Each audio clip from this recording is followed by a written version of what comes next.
soch ildizini mustahkamlab beradi. Birinchisini faqat bir hafta ishlatasizlar. Shampunda yuvib bo'lgandan keyin polni faqat ildiziga surasizlar. Keyin surib 2-3 minut masaj qilgandan keyin chayib tashlaysizlar. Bo'ldi. Voy, sochingiz shunaqa mazza zo'r bo'lib qolar ekan, qizlar bittada cho'tka effekt berar ekan. Men buni уже birinchisini ishlatdim. Mana 2 marta ishlatdim, ko'rasizlarmi?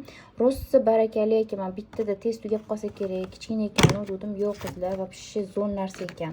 Ikkinchisi 2-hafta ishlatiladi. Polni 1 hafta.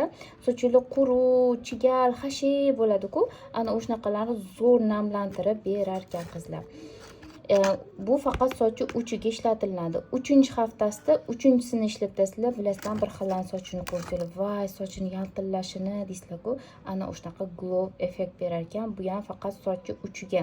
Shampundan keyin surasizlar, keyin chayib tashlaysizlar, quritsanglar, shunaqa cho'tka qilib qo'ygan bo'ladi sochinglarni.